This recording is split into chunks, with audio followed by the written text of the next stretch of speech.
वैश्य का मन है कि मेरा पुत्र बहुत धनाढ्य हो और गौ ब्राह्मणों का उपासक हो, तो उसे 7 से 8 वर्ष की आयु में जनेऊ, एक प्रमाण ये भी उपलब्ध होता है। और दूसरा सर्वोत्तम पक्ष है, और दूसरा पक्ष है 8 वर्षम ब्राह्मणम उपनयित,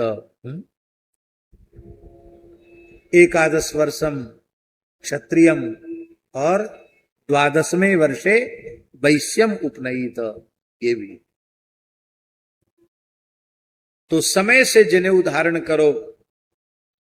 हमारा यज्ञोपवीत संस्कार भी 7 वर्ष की आयु में हो गया। जब हम 7 साल के थे, हमारे शरीर के बड़े भाई का जनेऊ होना निश्चित हुआ था। वो हमसे 5 साल बड़े, जनेऊ तो उनका होना निश्चित हुआ था। और काशी के एक बहुत बड़े विद्वान थे, बड़े पवित्र आत्मा थे, पंडित श्री मंडलीकर जी शास्त्री जी, महाराष्ट्री दाक्षिणात्य ब्राह्मण थे। वो काशी के सुप्रसिद्ध वेद के विद्वान थे। भारतवर्ष के गिने चुने विद्वानों में उनकी गणना थी। काशी से बाहर नहीं जाते थे, लेकिन एक वचन की पूर्ति के लिए उनको आना पड़ा। वचन की पूर्ति ऐसे हुई कि शरीर के पिताजी वहां, उनका छोटा भाई पढ़ता था उनके पास, तो वहां जाते तो सेवा भाव होने से बहुत सेवा करते थे, हर प्रकार की सेवा, गुरु ग्रह की सेवा करनी चाहिए। तो एक दिन शास्त्री जी मंडलीकर जी बहुत प्रसन्न हो गए। बोले, पांडे जी हम बहुत प्रसन्न हैं तुम्हारे ऊपर, कुछ मांग लो। तो उन्होंने कहा, महाराज मेरे पुत्रों का यज्ञोपवीत संस्कार मेरे गांव आकर आप कराइए। अरे बोले, आपने क्या मांग लिया?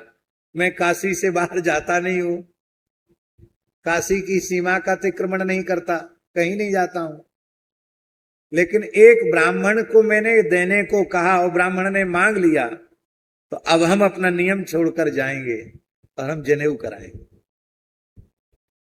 तो वो आए तो बड़े भाई के जनेऊ के लिए थे, लेकिन हम पहले ही मुंडन करा के आ गए और रोना शुरू किया, और कोई हमारे पक्ष में नहीं था। क्योंकि आप समझ सकते हैं 7 साल के बच्चे का कितनी आयु होती है। तो गांव के जो पंडित थे उन्होंने कहा बुंदेली भाषा में, 100 तो आउत नहीं जनेऊ पैरवे खो रो रहे, बुंदेली भाषा में, माने शौच जाने के बाद शुद्धि करना नहीं आता इतने छोटे बच्चे को, और जनेऊ पहनने के लिए रो रहे हैं। तो शास्त्री जी ने कहा, ये बच्चा क्यों रो रहा है? बोले, ये जनेऊ के लिए रो रहा है। पांडे जी आपका पुत्र है? बोले हाँ। कितनी आयु है? बोले 7वीं में चल रहा है। अरे बिल्कुल ठीक समय से रोया है।